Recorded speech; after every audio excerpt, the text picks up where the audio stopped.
The Adventure of Charles Augustus Milverton. Although many years have passed since the events I set down here, I still hesitate before publishing them. For a long time, no matter how cautiously I proceeded and how carefully I concealed certain details, it was impossible to commit these incidents to paper. Now, however, since the principal figure of this affair lies beyond the jurisdiction of earthly laws, it has become possible, provided sufficient care is taken, to recount the story without bringing harm upon anyone. What transpired proved to be an experience without parallel in the careers of both Sherlock Holmes and myself. I trust my readers will pardon me for suppressing historical facts and identifying details that might lead to the exposure of those involved. It was on a bitter winter evening that Holmes and I returned from one of our customary evening walks. As Holmes lit the lamp, its light fell upon a card lying on the table. He glanced at it briefly, then flung it to the floor with a sudden expression of disgust. I picked it up and read what was written. Charles Augustus Milverton, Appledore Towers, Commission Agent, Hampstead. Who is this man? I asked. Holmes stretched out his legs toward the fire and replied, "The most despicable man in London. Is there anything written on the back?" I turned the card over and read aloud. "I shall call at 6:30. C.M. You'll be here shortly. Tell me, Watson, do you shudder at the sight of snakes in the zoo? Do their cold, gliding bodies, their deadly eyes, their flat, repulsive faces fill you with revulsion? Milverton has the same effect on me. I have dealt with 50 murderers in my career, yet not one of them has ever inspired in me the loathing that this man does. And yet, unfortunately, I am compelled to deal with him. Indeed, it was I who invited him here. But who is he? I'll tell you. He is the king of blackmailers. God help the man, or more often, the woman, whose secret or reputation falls into his hands. With his smiling face and heart of stone, he drains his victims to the marrow. The man is, in his way, a genius. Had he chosen another profession, he could have risen to great heights honestly. His method is simple. He makes it widely known that he will pay handsomely for letters belonging to the wealthy or the famous. He obtains these not only from treacherous servants and valets, but also from well-mannered scoundrels who win women's trust. He rewards such informants generously. I know of one case where he paid a servant £700 for a mere 2-line note, and as a result, a noble family was ruined. Everything of this nature in London eventually reaches Milverton. There are hundreds in this city who blanch at the sound of his name. He is rich, cunning, and never in a hurry. He may wait years for the stakes to rise before playing his hand. I told you he is the vilest man in London. Can you really compare a man who strikes his friend in a moment of rage with one who deliberately tortures his victims, squeezing them dry for pleasure and profit? It was rare to hear Holmes speak with such intensity. But surely he is not above the law. I said, in theory, no. In practice, yes. What woman would consent to destroy herself merely to have him imprisoned for a few months? His victims dare do nothing. If he blackmailed someone beyond reproach, we could crush him, but he is devilishly careful. No, we must find another way to fight him. Then why is he coming here? Because a client of great importance has asked me to intervene. Lady Eva Brackwell. She is the most beautiful debutante of last season and is to be married to the Earl of Dovercourt in a fortnight. This scoundrel has obtained certain imprudent letters. Imprudent, Watson, nothing more, that she once wrote to a penniless young man. They would more than suffice to end the engagement. If he does not receive the substantial sum he demands, he will send them to the Earl. My task is to meet him and negotiate the best possible terms. At that moment, we heard the sound of wheels in the street. Looking down, I saw a magnificent carriage drawn by a pair of horses, its polished chestnut panels gleaming in the lamplight. The door was opened by a footman, and a short, stout man in a thick astrakhan first stepped out. A minute later, he stood before us. Charles Augustus Milverton was about 50 years old, with a large head that suggested intelligence, and a round, smooth, hairless face.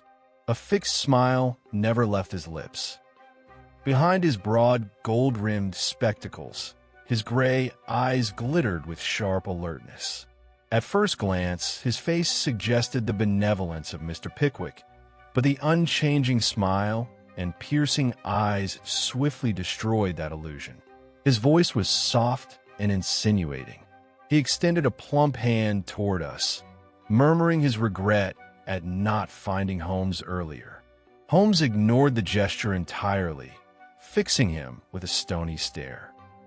Milverton merely smiled wider, shrugged off his fur coat, folded it carefully over a chair, and sat down. Waving a hand toward me, he asked, "And this gentleman? Is he discreet? May we trust him?" "Dr. Watson is my friend and partner," said Holmes. "I see, Mr. Holmes. I merely ask because I have my client's interests at heart. As you know, this is a very delicate matter. Dr. Watson knows everything." "Very well. Then let us proceed. You said you were acting on Lady Eva's behalf. Have you been authorized to accept my terms?" "What are your terms?" £7,000. "And if she refuses?"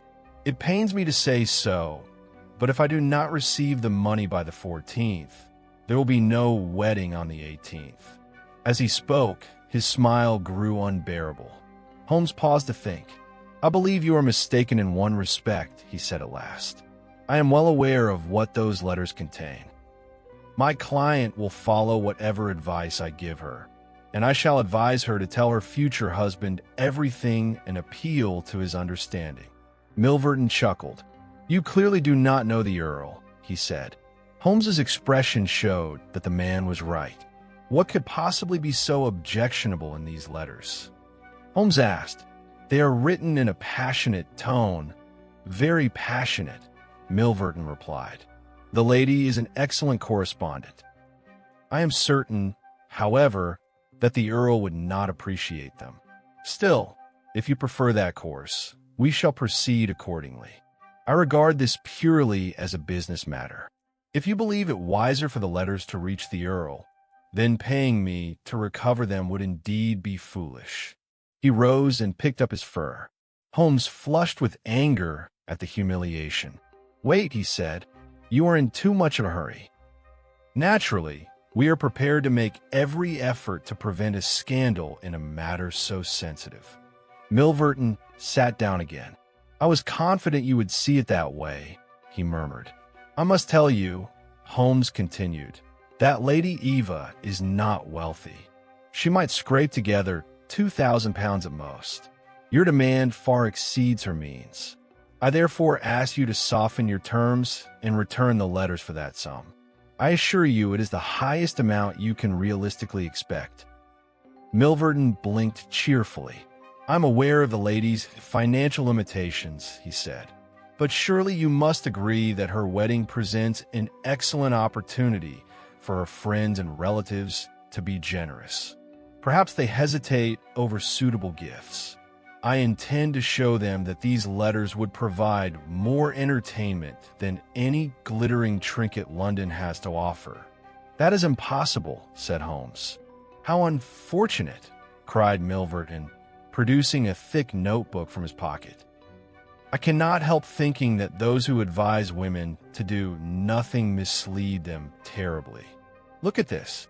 He held up a note in a crested envelope. "The woman who wrote this, perhaps it is best I do not reveal her name until tomorrow morning, but by then her husband will have read it. And all because she refused to pay a modest sum she could have managed by substituting imitation diamonds for the real ones. A pity. Do you recall how Miss Miles and Colonel Dorking abruptly broke off their engagement? 2 days before the wedding, a paragraph appeared in the Morning Post. Why? Because a paltry 1,200 pounds was withheld. Tragic, is it not? And now you, a man of reason, hesitate to meet my terms when your client's future and honor are at stake. You surprise me, Mr. Holmes. I'm telling you the truth, said Holmes. She cannot raise that amount. Would it not be better for you to accept the substantial sum offered? You gain nothing by ruining her life. On the contrary, Mr. Holmes, exposing these letters will profit me indirectly. I have 8 or 10 similar cases ripening nicely. When Lady Eva's fate becomes known, the others will be far more amenable to my offers. Now, how do you understand me? Holmes sprang to his feet. Stop him, Watson. Don't let him leave. Yes, sir. Let us see what is in that notebook. Milverton scuttled back against the wall like a rat, pressing himself into the corner. Drawing back his coat, he revealed the butt of a large revolver protruding from his inner pocket. Mr. Holmes, he said calmly. I expected something more original. This has happened before, and it has never benefited anyone. You may be certain I am armed, that the law is presently on my side, and that I would not hesitate to use this weapon. And the notion that I would bring such documents here in my notebook is quite mistaken. Do you take me for a fool? No, gentlemen. I have 1 or 2 more business calls to make this evening. Hampstead is still some distance away. He picked up his coat, rested his hand on his revolver, bowed slightly, winked with his hateful smile, and left the room. Moments later, we heard the carriage door close and the wheels roll away. Holmes stood before the fire, hands in his pockets, chin sunk to his chest, eyes fixed upon the glowing embers. For half an hour he neither spoke nor moved. Then, with the air of a man who has made a decision, he rose and went into the bedroom.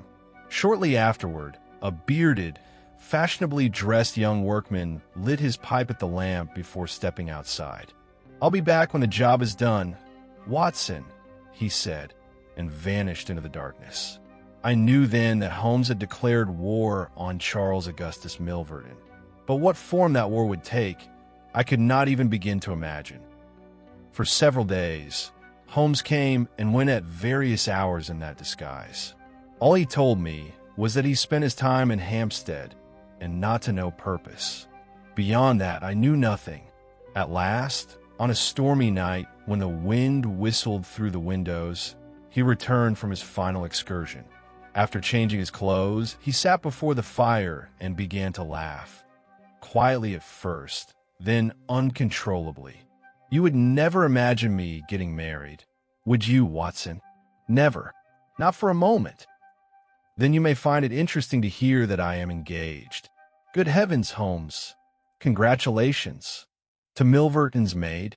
You cannot be serious. I needed information, Watson. But wasn't that going too far? It was necessary. I am a prosperous plumber. My name is Escott. We took evening walks and talked every night. Good Lord, those conversations. But I learned everything I needed. I now know Milverton's house as well as my own. And the girl. He shrugged. There is nothing to be done. When the stakes are this high, one must play every card. I can say, however, that the moment I turn my back, I shall be replaced by a rival. What a splendid night. Do you think the weather is suitable? Perfect for my purpose. Tonight, Watson, I intend to break into Milverton's house. For a moment, I was speechless. Holmes's calm declaration struck me like a cold shower. In a flash, all the possible consequences raced through my mind. Discovery, arrest, the disgraceful end of an honorable career, and the prospect of falling into the hands of Milverton himself.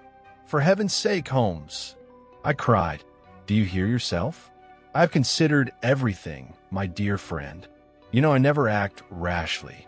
If there were any other solution, I would not resort to such a dangerous course. Let's approach this calmly and fairly. Though the act is technically illegal, you must admit it is morally justified. Breaking into his house, to seize his notebook is no different from taking it by force. You were ready to help me do just that earlier. I paused and thought. Yes, I said. If the sole aim is to remove materials intended for criminal use, the act is morally legitimate. Exactly. And once the morality is settled, only personal risk remains. Would it be fitting for a gentleman to consider himself when a woman stands in such dire need? You will be in grave danger. Yes, but that is part of the risk I accept. There is no other way to recover those letters. The unfortunate woman lacks both the money and the confidant to whom she might confess her secret. The deadline is tomorrow. If we do not retrieve those letters tonight, the villain will carry out his threat and destroy her. I have two choices, Holmes said. Either I abandon my client to her fate, or I play this final card. Between ourselves, this affair has become a duel between Milverton and me. As you saw, in our first encounter, he struck hard and effectively. If I am to preserve my self-respect and my reputation, I must see this through to the end. I dislike it intensely, I replied, but it seems we have no alternative. When do we go? You are not coming. Then neither are you, I said firmly. I swear upon my honor, and I have never yet broken such an oath, that if you do not take me with you on this venture, I shall immediately call a cab, drive straight to the police station, and report you. You would be of no use to me. How can you know that? You cannot foresee what may happen. In any case, I've already decided. You are not the only well-known man in this world who values his honor. Holmes was clearly displeased, but after a moment he relaxed, frowned no longer, and clapped a hand upon my shoulder. Very well, my friend. Have it your way. We have shared a room for years. If we must share a cell, that too may be entertaining. I confess, Watson, that had I been a criminal, I believe I should have made a remarkably good one. The opportunity of a lifetime has at last presented itself. Just look at these. He opened a leather case from a drawer and proudly displayed its contents. The very latest, first-rate burglary tools.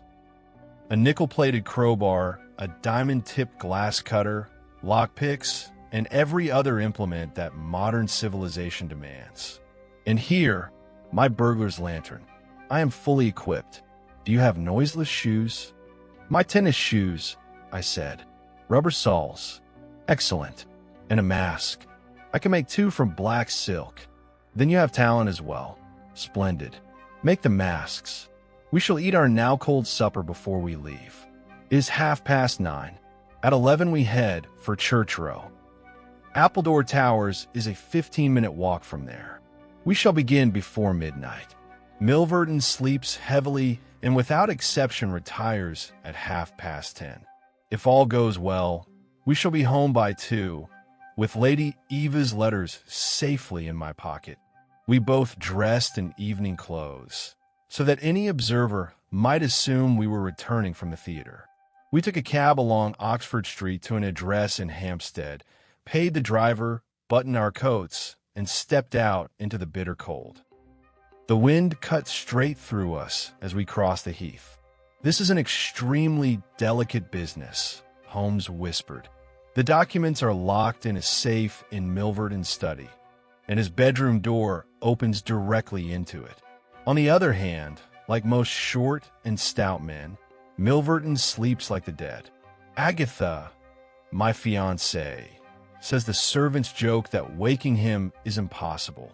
He keeps a devoted secretary who never leaves the study during the day, which is why I chose the night. There is also a savage dog that patrols the garden, but since I have been meeting Agatha late these past evenings, she has had it locked up for my safety. There, that detached house. We enter through the garden gate. Now turn right through the bushes. Masks on. As you see, all the windows are dark. Everything is proceeding perfectly. Our black silk masks transformed us into the most ruthless men in London. Silently, we advanced toward the dark house. One side was lined with a tiled veranda, running the length of the building, with 2 doors and numerous windows opening onto it. "His bedroom is here," Holmes whispered. "That door leads directly into the study, but it is both locked and bolted. We would have to make too much noise. This way." There's a conservatory opening into the sitting room. The conservatory door was locked, but Holmes cut a neat circular pane of glass, reached in, and turned the key. When he closed the door behind us, we became criminals in the eyes of the law. The hot, heavy air of the conservatory, thick with the scent of exotic plants, burned our throats. Holding my hand, Holmes guided me past rows of low trees brushing my face. His ability to see in the dark was remarkable and carefully cultivated. Without releasing my hand, he opened another door. The room we entered smelled strongly of cigars. He felt his way to a second door, opened it, and closed it behind us. As I reached out, my hand touched several coats hanging on the wall. We were in a corridor. We moved along it, and Holmes gently opened a door to the right. Something suddenly darted out, nearly stopping my heart, but it was only a cat. The fireplace was lit, and the air was heavy with tobacco. Holmes crept inside on tiptoe, waited for me to follow, and closed the door softly. We were in Milverton's study. His bedroom lay beyond a curtained doorway on the far side. The fire illuminated the room well enough. The electric switch near the door caught my eye, but turning it on would have been both dangerous and unnecessary. A thick curtain covered the bay window beside the fireplace, with a door beyond it leading back to the veranda.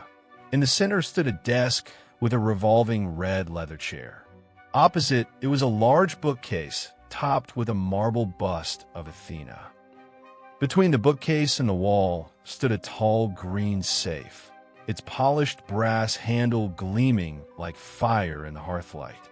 Holmes glided toward it, examined it briefly, then moved silently to the bedroom curtain, bent forward, and listened. There was no sound. I decided to secure our escape route and examine the outer door, only to find it neither locked nor bolted. When I touched Holmes's shoulder, he turned his masked face toward me. He was as surprised as I was. "I don't like this at all," he whispered. "I cannot explain it, but we have work to do and no time to lose. Is there anything I can do?" "Yes. Stand by the door. If you hear anyone approaching, bolt it. We retreat the way we came. If they come from the other side and we have finished, we exit through the door. If not, we hide behind the curtain." "Understood." I nodded and took my place. My fear had vanished. In its place was a keen excitement. We were not defying the law. We were serving justice. A noble purpose justified our danger, and the villainy of the man we faced added to the thrill. I felt no guilt at all. Danger itself had become intoxicating. I watched with admiration as Holmes opened his case and selected his tools with the precision of a surgeon. I knew safe cracking was a special passion of his. The pleasure he took in battling this green and gold dragon, holding the honor of many respectable women in its jaws, was unmistakable. Rolling up his sleeves, having laid his coat on a chair, he took out drills, a crowbar, and lockpicks. I stood by the central door, eyes fixed on the others. Our contingency plans were admittedly vague, but that was another matter. For half an hour, Holmes worked with tireless energy, exchanging tools, applying the strength and delicacy of a master craftsman. At last, a click sounded and the wide green door swung open. Inside were numerous bundles of papers, neatly stacked, sealed, and labeled. Holmes removed one, but the flickering firelight made it hard to read. He drew out his burglar's lantern. Lighting the room would have been reckless with Milverton asleep next door. Suddenly Holmes froze, listening. He shut the safe, grabbed his coat, pocketed the tools, and darted behind the bay window curtain, motioning urgently for me to follow. Once beside him, I understood what had alarmed his keen senses. Noises echoed through the house. A distant door slammed. Hurried footsteps approached, mingled with indistinct muttering. The footsteps reached the corridor outside. They stopped. The door opened. An electric switch snapped on, then the door closed again. The sharp scent of a strong cigar filled the air. Footsteps paced barely a meter from us. Then the chair creaked as someone sat. A key turned in a lock, followed by the rustle of papers. I dared at last to part the curtains slightly. Holmes pressed his shoulder against mine. He was watching too. Milverton's hunched back stood before us, so close we could almost touch him. We had misjudged him. He had never gone to bed that night. He must have been waiting in the billiard room or drawing room of the far wing, beyond our line of sight when we entered. We could clearly see his broad, partially bald head and graying hair. Reclining deeply in the red leather chair, legs stretched out, a long black cigar hung from his mouth. He wore a crimson robe with a black velvet collar. As he lazily read a legal document, smoke rings drifted upward. Nothing in his posture suggested he would leave soon. Holmes gently squeezed my hand, as if to reassure me. But from where I stood, I noticed something I was not sure he had seen. The safe door was not fully closed. If Milverton looked up, he would see at once. I formed my plan. If his eyes moved toward the safe, I would leap out, fling my coat over his head, overpower him, and leave the rest to Holmes. But he never looked up. He remained absorbed in his papers, turning pages sluggishly. I noticed him glance at his watch several times and once rise impatiently before sitting again. Still, it never occurred to me that he might be expecting someone, until faint sounds drifted in from the veranda. He set down the papers and straightened. The sounds repeated. A gentle knock followed. Milverton rose and opened the door. "Yes," he said sharply. "You are nearly half an hour late." At last we understood why the door had been left unlocked and why he was awake. We heard the soft rustle of a woman's dress. When Milverton turned back toward us, I had closed the curtain but carefully opened it again. He had resumed his seat, the cigar still dangling from his lips. Under the bright electric light stood a tall, slender, dark-haired woman. The veil of her hat covered half her face. Her shawl was drawn up to her chin. She was breathing rapidly, her whole body trembling with emotion. "Well," said Milverton, "you have dragged me from my bed, my dear. I hope you have brought something worth the trouble. Could you not have come earlier?" She shook her head. "Very well. If the Countess treats you badly, here is your chance for revenge. My dear girl, why are you trembling so? Calm yourself. Relax. Now, let's conduct our business." He drew a note from his desk. "You say you possess 5 letters capable of compromising the Countess d'Albert. You wish to sell them. I wish to buy them. So far, so good. Now we must agree on the price. I should like to examine the letters first to see if they are worth it." "My God, is it you?" The woman answered by lowering her veil and dropping her shawl. A striking, dark, beautiful face stared back at him. Arched nose, thick brows, blazing eyes, and thin lips drawn into a deadly smile. "Yes," she said, "I am the woman whose life you destroyed." Milverton laughed, but his voice trembled. "You were very stubborn," he said. "Why did you force me to go so far? I assure you, in my private life I would not harm an ant, but business is business. I asked for a sum you could have paid. You refused, and you sent the letters to my husband. And he, the most honorable of men, whose very dust I was unworthy to tread, died of grief. Do you remember the last night I stood at this door, begging for mercy? You laughed then, as you do now, but your trembling lips betray your fear. You thought you would never see me again, did you? But that night, I learned how to meet you alone. So now, Charles Milverton, what do you have to say?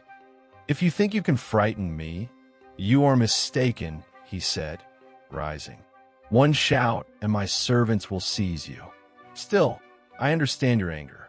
Leave now, and I shall consider this incident forgotten. Her hand was inside her bodice. The lethal smile remained. You will never ruin lives again. You will never burn other hearts. I will rid the world of filth. Take this, dog, take this. She fired. The distance between the gun and his chest was barely 2 feet. Milverton staggered backward, collapsed over the desk, coughing violently, clutching papers. He tried to rise, but another shot struck him, and he fell to the floor. You have finished me, he cried, and moved no more. She examined him carefully, pressed her heel against his upturned face, then looked again. There was no movement, no sound. I heard the violent rustle of her dress and felt the cold night air enter. The avenging woman was gone. As she fired, I had nearly leapt from hiding, but Holmes's cold, powerful hand clamped around my wrist. I understood at once. This was not our affair. A vile man was meeting his fate. We were there for another purpose. The moment she left, Holmes moved swiftly and silently to the door, turned the key, and locked it. Shouts and hurried footsteps echoed through the house. The gunshots had roused everyone. With perfect composure, Holmes went to the safe, gathered the bundles of letters, and tossed them into the fire again and again until it was empty. Someone began pounding on the door. One blood-smeared letter lay on the desk. Holmes threw it onto the flames, unlocked the outer door, and pulled me after him, locking it again behind us. This way, Watson, he whispered. We can climb the garden wall. I had never imagined people could react so quickly to an alarm. The house blazed with light. The front door burst open. Figures ran down the garden path. The ground swarmed with people. As we reached the veranda, a man spotted us and gave chase, shouting. Holmes knew the terrain perfectly, weaving through small trees. I followed close behind. Our pursuer, though winded, would not give up. The wall ahead stood nearly 2 meters high. Holmes vaulted it effortlessly. As I followed, my ankle was seized. But after a brief struggle, I tore free, scaled the glass-topped wall, and fell headlong into bushes on the far side. Holmes hauled me up, and we ran across the open expanse of Hampstead Heath. When he finally stopped to listen, I estimated we had run nearly 3 kilometers. There was no sound. We were safe.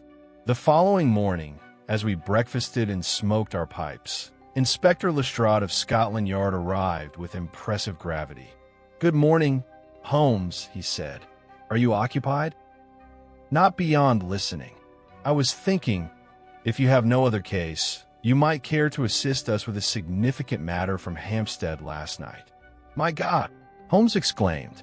What happened? Murder. A serious one. Knowing your interest in such affairs, I came to you. If you would accompany us to Appledore Towers and offer your advice, it would be invaluable. This is no ordinary crime. We have had our eye on Milverton for some time. Between us, the man was a scoundrel. We knew he kept documents for blackmail. The killers burned them all. Nothing of value was taken.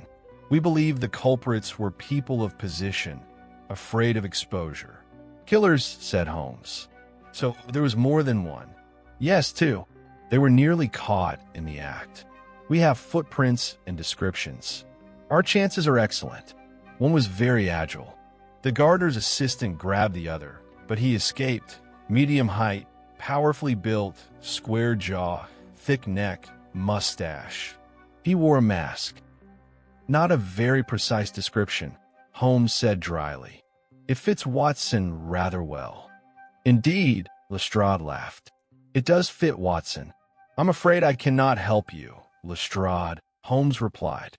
The truth is, I knew Milverton and believed him one of the most dangerous men in London. There are crimes for which justice can do nothing. and personal vengeance may be justified to a point. No, discussion is useless. I have decided. I sympathize with the killer rather than the victim, and I refuse the case. Though Holmes said nothing further about the tragedy we had witnessed, he was deeply pensive that morning. His distant gaze and inattention suggested he was straining his memory. At lunchtime, he suddenly leapt up. "By Jove, Watson, I have it. Get your hat and come with me." We raced down Baker Street, then Oxford Street, until we stopped near Regent Circus before a shop whose window was filled with photographs of society's beauties and celebrities. Holmes fixed his gaze on one portrait. It showed a noble, majestic woman in court dress and a crown. I studied her elegant nose, strong brows, straight mouth, and powerful yet delicate chin. When I read her husband's name and title beneath the photograph, I nearly swallowed my tongue. It belonged to a great statesman of an ancient noble family. Holmes caught my eye, raised a finger to his lips, and we turned away in silence.